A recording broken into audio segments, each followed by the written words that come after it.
Hello friends, channel पर आप लोगों के कमेंट्स आ रहे थे कि आपको कैसे पढ़ना है, क्या पढ़ना है। एक प्रॉपर जो 100 डेज की स्ट्रेटजी है वो आपको जाननी है। कैसे पढ़ें, क्या पढ़ें।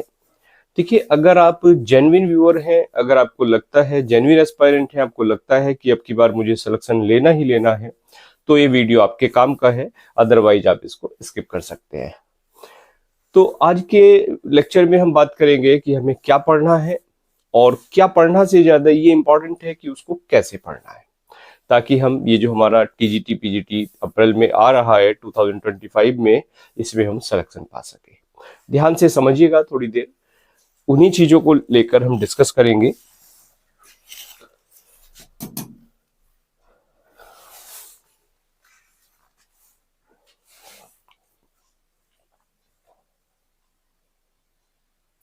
यस, देखिएगा, यहां पर दो चीजें हैं। मोटा मोटा सा आपका जो एग्जाम पेपर है उसमें 125 MCQs आपके आएंगे। और टीजीटी में तो खास बात यह है कि आपका इंटरव्यू भी नहीं है, पीजीटी में इंटरव्यू है, लेकिन नेवर माइंड। इन 125 में मोटा मोटा सा आपके जो एमसीक्यूज आते हैं वो 60 और 65, यानी लगभग बराबर का एक रेशियो देखने को मिलता है। किसमें? लिटरेचर में और ग्रामर प्लस वोकैब में। क्लियर? कई बार हो जाता है कि एक दो क्वेश्चन इधर ज्यादा आ गए, एक दो इधर आ गए। कंप्रीहेंशन को निकाल दीजिएगा, कंप्रीहेंशन अमूमन दो कंप्रीहेंशन वहां आते हैं। क्लियर? तो क्वेश्चन बचे आपके 1115, 115 बचे। 115 में लगभग आधे आधे से दोनों तरफ आ जाते हैं, दो चार इधर या दो चार इधर, उसमें कोई बात नहीं है। यहां जो लिटरेचर है, लिटरेचर में आपके 4 राइटर्स हो गए, प्लस आपकी फिगर ऑफ स्पीच हो गई, और प्लस आपके लिटरेरी टर्म्स हो गए। ये तीन चीजें इधर आएंगी। ग्रामर के बहुत सारे टॉपिक्स हैं जिनमें आपकी नरेशन है, वॉइस है, आपकी सिंथेसिस है, ट्रांसफॉर्मेशन है, आपका सिंटेक्स आ गया, कॉमन एरर्स आ गई, क्लॉज आ गई, प्रपोजिशन आ गई, आर्टिकल आ गए। मतलब सारे टॉपिक्स हैं, आपको पता है क्या क्या आने हैं। क्लियर? वोकैब में आपके आ जाते हैं क्या? Antonym, synonym, one word substitution, idiom phrases, और फॉरेन वर्ड्स एक्सप्रेशन, एक्सेट्रा। तो यहां जो वोकैब है, वोकैब में आपके लगभग कितने एमसीक्यूज आ रहे हैं? यहां 65 अगर मान लें तो लगभग 30 से 35 इधर, और लगभग 30-32 इधर, यानी लगभग बराबर की ये दोनों चीजें आती है। क्लियर? ग्रामर और वोकैब। सबसे पहले बात करते हैं, लिटरेचर से शुरुआत करते हैं। लिटरेचर में देखिए, लिटरेचर का जो लेवल होता है वो आप नोटिस करेंगे कि जो आपके 60 एमसीक्यूज हैं लिटरेचर के, या 65 हैं, 65, उसमें से आपके 40, 45, 50 तक आपके एमसीक्यूज ठीक हो रहे होंगे। और अमूमन ये देखा जाता है लिटरेचर का जो लेवल है वो इजी होता है। मींस जो डिफिकल्ट क्वेश्चंस हैं वो बहुत कम आते हैं, 5-7 क्वेश्चन डिफिकल्ट आते हैं, बाकी इजी और मॉडरेट, इसी में पूरा जो फोकस होता है वो लिटरेचर का सेट होता है। क्लियर? और दूसरी चीज, लिटरेचर एक लेवल पर आपकी तैयार भी है, क्योंकि 4 ऑथर्स हैं, बहुत ज्यादा नहीं है, उनमें से आप पढ़ ही रहे हैं उनको। विलियम शेक्सपियर और वर्ड्सवर्थ। शेक्सपियर सबसे बड़ा है, वर्ड्सवर्थ उससे छोटा, और बाकी मिल्टन और गाल्सवर्दी की बात करें तो 2-2 दिन में, 2-2, 3-3 दिन में आप इन दोनों ऑथर्स को खत्म कर सकते हैं। शेक्सपियर जरूर आपको पढ़ने के लिए कम से कम 15 से 20 दिन, क्या 1 महीना आपको कम से कम लगेगा, क्योंकि 12 से 15 इंपॉर्टेंट प्लेज हैं जिनको हमें स्टडी करना है, जिनसे क्वेश्चन बनते ही बनते हैं। इसके अलावा बायोग्राफी से क्वेश्चन बन गए तो 10-12 क्वेश्चन तो अकेले शेक्सपियर पे ही आ जाते हैं। बाकी मिल्टन आपका 5-5, 4-4, 5-5 क्वेश्चन आपके मिल्टन, गाल्सवर्दी, वर्ड्सवर्थ, और फिगर स्पीच के 5-7 क्वेश्चन आपको मिलते हैं, और लिटरेरी टर्म्स के भी 4-6 क्वेश्चन आपको देखने को मिलते हैं। यानी ये दोनों चीजें बराबर आती हैं। क्लियर? तो लिटरेचर में आपका जो शेड्यूल है वो क्या होना चाहिए? सबसे पहले आप शुरू कीजिए, जो माइनर चीजें हैं उनसे माइनर से मेजर की तरफ जाइए। कैसे? आपको अब रिवाइज करना है तो सबसे पहले आप Galsworthy, Milton, Wordsworth and then Shakespeare. Shakespeare को सबसे लास्ट में लीजिए। क्लियर? तो अपना जो टाइम शेड्यूल है, यानी जो 100 डेज है, 100 डेज को इस तरह से बांटिए कि 3-4 दिन 5 दिन में आपने मिल्टन लिया, इतने ही 4-5 दिन में आपने गाल्सवर्दी को ले लिया, बाकी 7 से 8 दिन आप लीजिए वर्ड्सवर्थ को, और बाकी 1 महीना आप फ्री छोड़ दीजिए किसके लिए? शेक्सपियर के लिए और बाकी चीजों के लिए। आपके पास फिगर स्पीच और लिटरेरी टर्म्स हैं, इनके लिए आपको क्या करना है? ये 2 चीजें ऐसी हैं जिनको आप हैवी डोज में नहीं ले सकते। मीन्स आप अगर पढ़ेंगे तो लिटरेरी टर्म्स आपको रेगुलर 2-2, 4-4, 6-6 लिटरेरी टर्म्स डेली आपको लर्न करने पड़ेंगे। इसी तरह फिगर स्पीच है।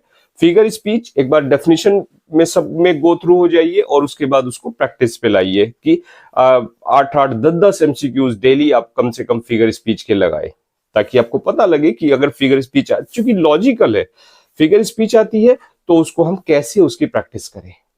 क्लियर हो गई बात? और अमूमन इन चारों में बहुत ज्यादा आपको टेंशन नहीं लेनी, क्योंकि लिटरेचर के सारे नोट्स आप चैनल से, जितनी भी चैनल पे लिटरेचर पढ़ाई है उसके आपने नोट्स बना ही रखे हैं। नहीं है तो आपने मिलियन माइंड्स इंग्लिश के जो नोट्स हैं वो आपके पास होंगे वहां, यानी सब कुछ एक लिटरेचर है, एक कंपैक्ट फॉर्म में जो इंपॉर्टेंट पोर्शन है वो सारा वहां दिया गया है। क्लियर? तो फोकस आपको करना है किस पे? लिटरेरी टर्म्स पे और फिगर स्पीच पे, इन पे ज्यादा फोकस करके चल रहा है। चूंकि जो जो लिटरेचर का ये वाला पोर्शन है, कौन सा? लिटरेरी टर्म्स और फिगर स्पीच, इसमें सबसे ज्यादा आपकी मिस्टेक्स होंगी। डेफिनेटली आपकी मिस्टेक्स होंगी अगर आपका सिलेक्शन नहीं हुआ है तो। 4 ऑथर्स में कॉमन चीजें आती हैं, इंपॉर्टेंट चीजें आती हैं, वो आपको तैयार भी है और आपको उनको रिवाइज करके चलना है, एक चीज। दूसरी चीज ये है कि जैसे आपने शेक्सपियर को ले लिया, तो शेक्सपियर को सपोज कीजिए किसी प्ले को आप लेकर बैठ गए उसको तैयार करने के लिए कि नहीं पूरा प्ले मुझे पढ़ना है उसके बाद उसमें आगे निकलना है, ऐसा बिल्कुल नहीं है। एमए का एग्जाम देना और टीजीटी या पीजीटी देना, दोनों की नेचर में बड़ा फर्क है। यहां आपको तैयार करना है क्या? इंपॉर्टेंट कैरेक्टर्स आपको प्ले के तैयार करने हैं, प्ले का सोर्स क्या है वो तैयार करना है, कब प्ले पब्लिश हुआ, कब प्ले लिखा गया, इसके अलावा उस प्ले में कौन कौन से इंपॉर्टेंट कैरेक्टर्स हैं। अगर प्ले आपका यानी फेमस है तो उसमें आपको माइनर कैरेक्टर्स पर भी फोकस करना है, और अगर प्ले आपका फेमस नहीं है तो उसके आपको जो इंपॉर्टेंट कैरेक्टर्स है उनको आपको लर्न करना है कि ये इंपॉर्टेंट कैरेक्टर्स है, इनमें अगर कोई रिलेशन है, कहीं बाप बेटे हैं, फ्रेंड है, तो वो कौन कौन है, क्या क्या है। इसके अलावा प्ले की एक समरी आपको पता होनी चाहिए। लगभग 12 से 13 प्ले मैंने चैनल पे पढ़ाए हुए हैं आपको, 2-2 घंटे के लेक्चर्स हैं, 2x में 3x में स्पीड बढ़ा के देखेंगे तो आधे टाइम में निपट जाएगा काम। क्लियर? पूरी समरी आपको प्ले की पता हो कि इस प्ले में कौन कौन सी मेजर इंसिडेंट है जो अकर होती है, कौन कौन सा क्या, कहाँ ट्विस्ट आता है, कहाँ क्या आता है। तो आपने समरी जब आपने प्ले की देख ली तो बहुत सारी चीजें आपको तैयार हो गई।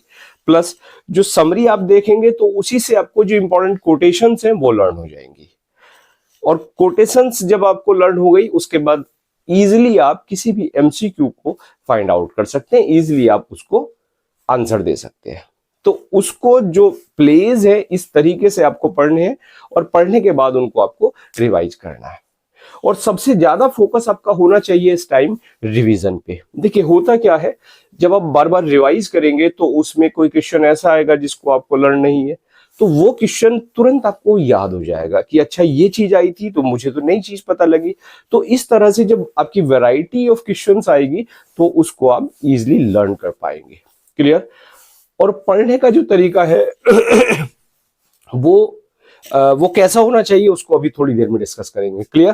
पहले तो ये समझ गए कि हम लिटरेचर को हमें कैसे तैयार करना है, यानी हमने अभी आप केवल 2 महीने का शेड्यूल बना लीजिएगा लिटरेचर के लिए। लिटरेचर के पूरे एग्जाम का आप 2 महीने का शेड्यूल बनाइए, इस तरह से इसको डिजाइन कीजिए कि 60 नहीं 100 नहीं 60 डेज में आपको पूरा सिलेबस कर डालना है। यहां जिस टॉपिक को आपको जरूरत पड़ती है इन डिटेल पढ़ने की, जितना डिटेल पढ़ने की है उसको आप डिटेल में अभी कर लीजिएगा, लेकिन बाद के जो 40 डेज हैं उसमें आपको कोई चीज डिटेल में नहीं पढ़नी, केवल और केवल practice, only and only practice, केवल एमसीक्यूज, केवल प्रैक्टिस। क्लियर? उससे क्या होगा, आपकी जो नॉलेज है, जो आपने पढ़ा हुआ है, वो सब ग्रीन बना रहेगा, आपकी जो गलती होने के चांसेस है वो कम हो जाएंगे। गलती से मुझे याद आया, दो चीजें आपको संभाल के चलनी है अपने एग्जाम्स में। क्वेश्चन का लेवल है very easy, easy, moderate and difficult. Clear? Very easy कह लीजिए, या पढ़ा हुआ है तो ऑब्वियसली इजी कह लीजिए। क्लियर? जैसे आ गया who wrote Samson agonist, who wrote paradise lost, ऐसे क्वेश्चन भी वहां आएंगे। पैराडाइज लॉस्ट किसने लिखी? क्लियर? लेकिन एक चीज ध्यान आपको ये रखना है कि ये वाला जो लेवल है इजी और वेरी इजी, इसमें दो चीजें आती हैं। कई बार हम ओवर कॉन्फिडेंट हो जाते हैं, अरे ये चीजें हमें आती है। तो जो ओवर कॉन्फिडेंस है उसको निकाल के एक तरफ रख दीजिएगा। क्लियर? जो इजी क्वेश्चन है वो आपका गलत नहीं होना चाहिए। अगर आप एक इजी क्वेश्चन करके आते हैं रॉन्ग वहां, तो डेफिनेटली आप जो अपना जो कंपटीशन है उसमें डाउन हो जाते हैं। जितने आपके इजी क्वेश्चन रॉन्ग होंगे उतने आपके सिलेक्शन के चांसेस कम होंगे। क्यों? आप उस क्वेश्चन को गलत करके आ रहे हैं जो अमूमन 90% लोगों का सही है। क्लियर? तो जो इजी क्वेश्चन है उसको आपके बचा के चलना है, उसको आपको गलत नहीं होने देना है। उसके लिए जो इजी, जब आप प्रैक्टिस करेंगे तो जो इजी क्वेश्चन है उसको भी आपको लगता है हाँ भाई ये चीज है, मुझे पढ़ने की जरूरत है, तो आप उसको भी टाइम दीजिएगा। क्लियर? जो मॉडरेट वाला लेवल है, इस मॉडरेट में क्या होता है, 70 से 80% आपके जो क्वेश्चन है वो होते हैं, बाकी 20% आपके क्वेश्चन नहीं होते। तो मॉडरेट पे आपको खास फोकस करना है। क्लियर? मॉडरेट में वो लेवल आएगा क्वेश्चन का जिसमें आपको ऐसे क्वेश्चन होंगे जो आपको धुंधले आते हैं, जो आपको कम आते हैं, या ऐसे क्वेश्चन होंगे जिसमें आपको लगता है कि हाँ इस क्वेश्चन में दो आंसर ठीक है, दो ऑप्शन सही है, लेकिन दो ऑप्शन दैट श्योर ये नहीं है इसके। अब उन दोनों में आपको गैस करना है, यही काम होता है ना एग्जाम में। तो वो जो दो क्वेश्चन वाले ऐसे क्वेश्चन, जब भी आप प्रैक्टिस कर रहे हैं, ऐसे क्वेश्चन आते हैं जिनमें आपको दो जगह आपको ऑप्शन नजर आते हैं कि हाँ ये दोनों में से है, लेकिन आई एम नॉट श्योर कि ये वाला ऑप्शन नहीं है। क्लियर? यानी आप वहां कंफ्यूज है, उन क्वेश्चंस को आपको पॉइंट आउट कीजिए, उनको मार्क कीजिए और उन्हीं को बार बार आप लगाइए। उससे क्या होगा, दो चार बार रिवाइज करेंगे वही चीजें तो वो सारी चीजें आपको याद हो जाएंगी। क्लियर? तो मॉडरेट पे आपको खास फोकस करना है। इसके अलावा तीसरा जो लेवल है डिफिकल्ट, और you can say very difficult. भाई लिटरेचर में दो चीजें आती है, जो लाइन मुझे आती है, जो कोट मुझे आती है वो मेरे लिए डिफिकल्ट है, मेरे लिए इजी है, और मुझे नहीं आती तो वो क्या है, वो डिफिकल्ट है। क्लियर?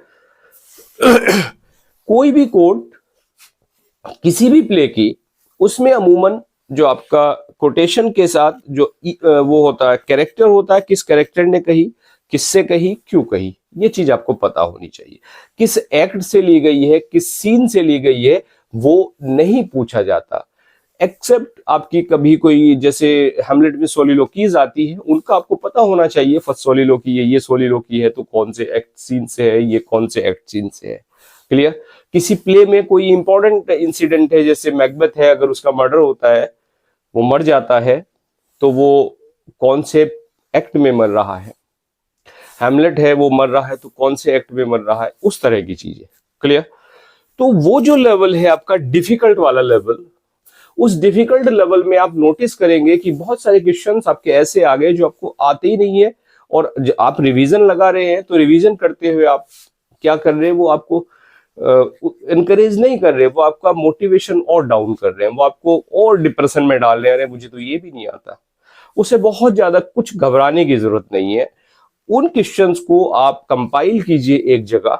ऐसे क्वेश्चन 100, 200, 300 आपके ऐसे क्वेश्चंस होंगे जो आपको डिफिकल्ट से वेरी डिफिकल्ट के लेवल में होंगे, उनको लेना है आपको। प्रैक्टिस करेंगे तो सब चीजें सॉर्ट आउट हो जाएंगी। और पन्ने ही पलटते रहेंगे, बुक लेके उसको पढ़ते ही रहेंगे, बायोग्राफी ये पढ़ लिया, ये पढ़, बिल्कुल सिलेक्शन नहीं होगा। बिल्कुल मेरी बात आप नोट कर लीजिएगा। क्लियर?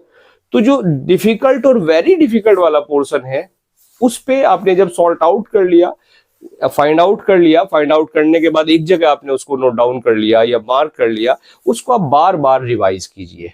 लेकिन बार बार रिवीजन के बाद भी आप नोटिस करते होंगे, सारे लोग टीचर्स हैं कि जब बच्चों को समझाते हैं क्लास में, तो कितना भी समझा लो, एक दो बच्चा ऐसा होता है जो आपकी बात मानता ही नहीं है। आप क्या करते हैं, उस बच्चे को नाम तो नहीं काट देते, उसका क्लास से तो नहीं भगा देते, तो ऐसे बच्चे को आप क्या कर देते हैं, फिर इग्नोर करना शुरू कर देते हैं। तो ऐसे ही 2 से 4%, 5% एमसीक्यूज उस डिफिकल्ट लेवल में से जो आपको नहीं आ रहे, उनको छोड़ दीजिए, बिल्कुल इग्नोर कर दीजिए। क्योंकि वो जो लेवल है, वेरी डिफिकल्ट वाला पोर्शन है, वो आपके सिलेक्शन को नहीं रोकेगा, बिल्कुल नहीं रोकेगा। क्यों नहीं रोकेगा भाई? सपोज कीजिए 700 या 500 वैकेंसी है, इसमें से आपको टारगेट लेके चलना है, क्या आपको तो एक ही सीट चाहिए, सारे ऊपर की सारी सीट छोड़ दीजिए, केवल एक पे लड़ रहे हैं ना, फाइट आपकी एक पे है। तो जो वेरी डिफिकल्ट पोर्शन है, वो करके कितने लोग आएंगे? जितने भी एस्पायरेंट हैं उनमें से 2-4%, 10% कराएंगे।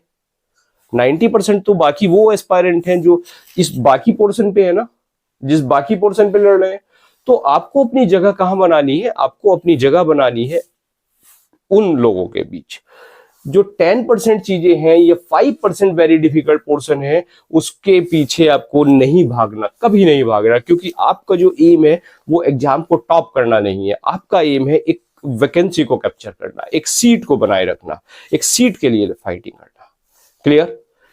तो क्या समझे कि हमें लिटरेचर को कैसे कवर करना है? बात क्लियर हो गई? अच्छा, अब आगे बढ़ जाते हैं हम। इसमें कोई डाउट हो किसी को, आप कमेंट कर सकते हैं। क्लियर? लाइव सेशन में एक्चुअली ये चीजें होती है, और अभी स्ट्रेटजी मैंने एप्लीकेशन पर भी बताई थी, बहुत सारी चीजें बताई थी, तो आप लोगों ने वहां भी देखा होगा। जिसने नहीं देखा, आप लोगों की बहुत सारे कमेंट्स थे कि यूट्यूब पे बता दीजिए एक बार, तो उसके लिए ये जो वीडियो है रिकॉर्ड हो रहा है। अब बात कर लेते हैं ग्रामर और वोकैब की।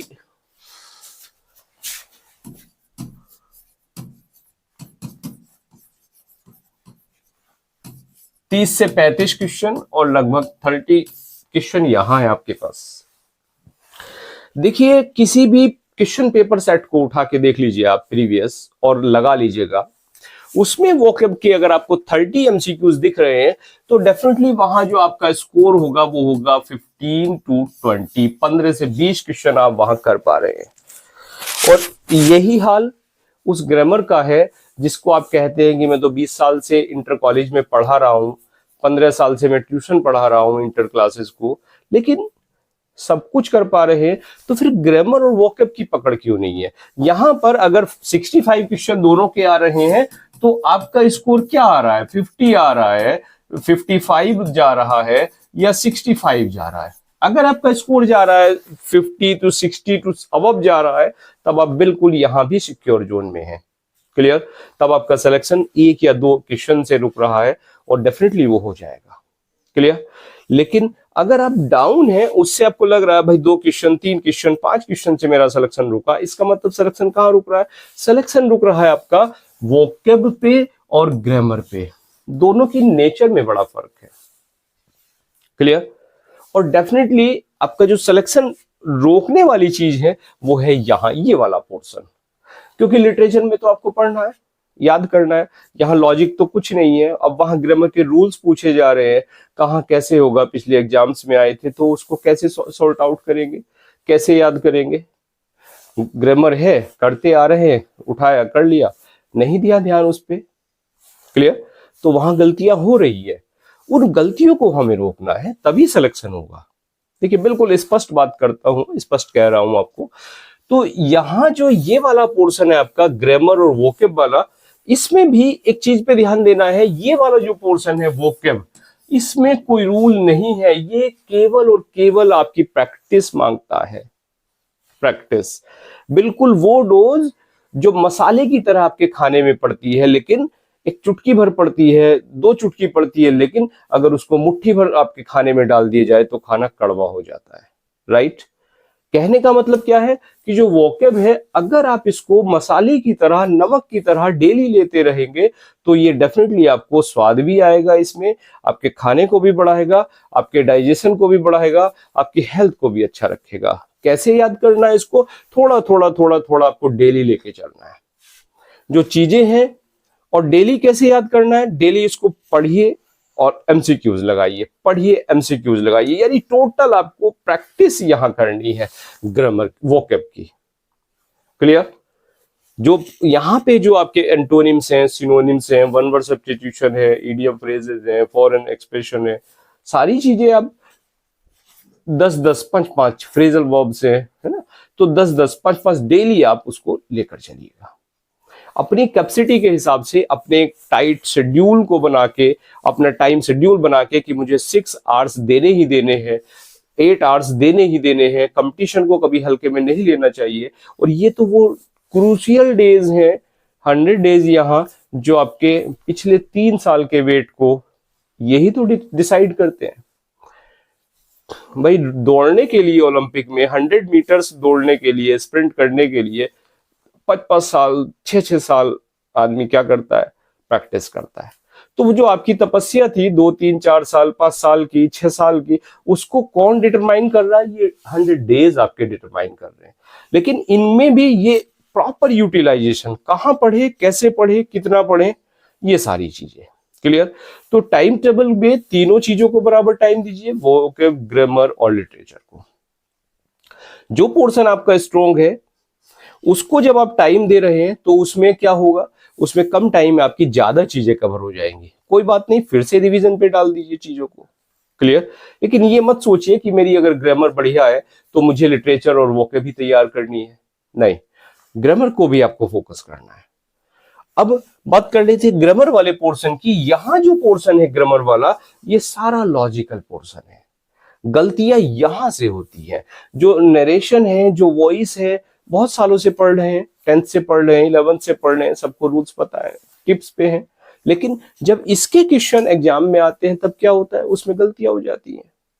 तो वो गलतियां कैसे रुकेंगी? उसके लिए आपको करना क्या है? ग्रामर को एक प्रॉपर टाइम देना है, प्रॉपर इसके रूल्स स्टडी करने हैं। रूल्स स्टडी करने के बाद जो इंपॉर्टेंट रूल्स हैं उनको लर्न भी करना है कि अगर ये रूल एग्जाम में पूछ लिया जाए तो हमें क्या वहां ऑप्शन होगा, क्या आंसर हमारा होगा। और प्लस आपको प्रैक्टिस, जितनी प्रैक्टिस डालेंगे, जितनी प्रैक्टिस करेंगे ग्रामर की, जितना वोकैब को याद करेंगे, उतना ही आप सिलेक्शन के करीब होते जाएंगे। इस चीज को संभाल के रख लीजिएगा। सिलेक्शन होने के बाद फिर इसको वीडियो को देख लीजिएगा, क्योंकि यही चीजें आपने फॉलो कर ली तो डेफिनेटली जो हमारे पास एक वीडियो पड़ा है इंट्रो में चैनल के, जिसमें आप लोगों के कमेंट्स को मैंने किसी से नहीं कहा आप आके बोलो हाँ मेरा सिलेक्शन हुआ है सर ने, नहीं, आप लोगों के कमेंट्स थे कि मेरा कमेंट सर मैंने यहाँ सिलेक्शन हो गया, मैंने चैनल को देखा, मैं टीजीटी में सिलेक्शन पा गया, मैं पीजीटी में पा गया, मैं दोनों में सिलेक्शन पा गया। ऐसे भी लोग हैं। तो आप लोगों के कमेंट्स को ही मैंने लिया यूट्यूब के, उनको प्रॉपर एक जगह ऐड किया और वीडियो वो आपके सामने पड़ा हुआ है। नहीं है तो एक बार देख लीजिएगा, 5-7 मिनट का वीडियो है। क्लियर? और अब मैं ये आपसे उम्मीद करूंगा, ये आपसे एक प्रॉमिस मैं आपसे करना चाहता हूं, आपकी तरफ से करवाना चाहता हूं कि आने वाले एग्जाम के बाद जब रिजल्ट डिक्लेयर हो तो वो कमेंट आपका हो। आप खुद कमेंट करके कहिएगा कि हाँ सर मेरा सिलेक्शन हुआ है। बस इतना अगर आपने कर दिया तो डेफिनेटली मेरा पढ़ाना, मेरा चैनल, मेरा मोटिव, सब कुछ ये बढ़िया हो जाएगा। क्लियर? तो अगला कमेंट आपका होना चाहिए। अगर अगला कमेंट आपका है, आपको लगता है हाँ अब की बार मुझे कमेंट करके सर को बताना है कि मेरा सिलेक्शन हुआ है, तो डेफिनेटली आपकी लाइफ चेंज हो जाएगी, आपका सब कुछ चेंज हो जाएगा। यकीन मानिए, जिस चीज के लिए आप लगे हुए हैं, जिस जॉब के लिए आप लगे हुए हैं, जिस एम के लिए आप तैयारी कर रहे हैं, जिस एम के लिए मैं आपको पढ़ा रहा हूं, वो सारी चीजें तैयार हो जाएंगी। इसमें क्लियर हो गई बात कि हमें कैसे तैयार करना है वोकैब, ग्रामर, लिटरेचर। कोई चीज छूट गई हो, ना समझ आ रही हो तो आप फिर से कमेंट करके बता दीजिएगा। और इसमें आपकी तैयारी को आसान बनाने के लिए देखिए, लिटरेचर में सब कुछ चैनल पे पड़ा हुआ है। ग्रामर वो क्या भी बहुत कुछ है, ठीक, लेकिन एक प्रॉपर टच में बने रहने के लिए आप लोगों के इस पोर्शन को बस केवल इस 60 to 65 एमसीक्यूज को हम यहाँ कवर करेंगे। और इसके लिए आपने एप्लीकेशन इंस्टॉल कर रखा होगा, उसमें एक क्रैश कोर्स जो है वो डिजाइन किया हुआ है हमने इतने ही पोर्शन को लेके, जिसमें एक दिन क्लास है, एक दिन उसकी प्रैक्टिस है, एक दिन क्लास, एक दिन प्रैक्टिस, डाउट सेशन। तो वो सारी चीजें आपकी तैयारी को आसान बनाने के लिए है। आपको लगता है कि हाँ मुझे वीकनेस है, मुझे जरूरत है इस प्रॉपर गाइडेंस की, इस प्रॉपर तरीके से पढ़ने की, इंपॉर्टेंट चीजों को रिवाइज करने की, तो आप उसको ज्वाइन कर सकते हैं। अदरवाइज सब कुछ चैनल पे पड़ा हुआ है, सब कुछ फ्री पड़ा हुआ है। मोर देन 900 लेक्चर्स, 1000 लेक्चर्स के आसपास होने वाले हैं हमारे, सॉरी 1000, हाँ यस 1000 लेक्चर के आसपास होने वाले, सारे फ्री पड़े हुए हैं। आप पढ़िएगा उनको, प्रॉपर उनसे प्रैक्टिस कीजिएगा और आप तैयारी कीजिएगा। डेफिनेटली आपका सिलेक्शन होगा, डेफिनेटली अगला जो कमेंट है वो आपका होगा। क्लियर? और देखिए, success is counted sweetest, ibn Dickinson की मुझे लाइन याद आ रही है। क्लियर? कि सक्सेस का जो मजा होता है वो अलग ही होता है, लेकिन उनके लिए बहुत मजेदार हो जाती है सक्सेस जो फेलियर होने के बाद, फेल होने के बाद सक्सेस को पाते हैं। जिसको फर्स्ट अटेम्प्ट में मिल गई उसको उतना मजा नहीं आता सक्सेस में, उतना मीठा उसको नहीं लगता उसका फल। क्लियर? तो अब आप है, ये आपको डिसाइड करना है कि आप अपनी फैमिली के लिए, अपने बच्चों के लिए एक फ्यूचर, अपने फ्यूचर को सिक्योर करके आगे बढ़ना चाहते हैं, या जैसी लाइफ चल रही है इसी में खुश है। क्लियर? तो सारी चीजें मैंने बता दी। आपको लगता है हाँ वीकनेस है, मुझे जरूरत है थोड़ा सा और अटेंशन की, तो आप शाम को आइए 9 PM एप्लीकेशन पर इंस्टॉल कर लीजिएगा, उसको क्रैश कोर्स ज्वाइन कर लीजिएगा, और लगता है कि सब कुछ ओके है तो मेरे साथ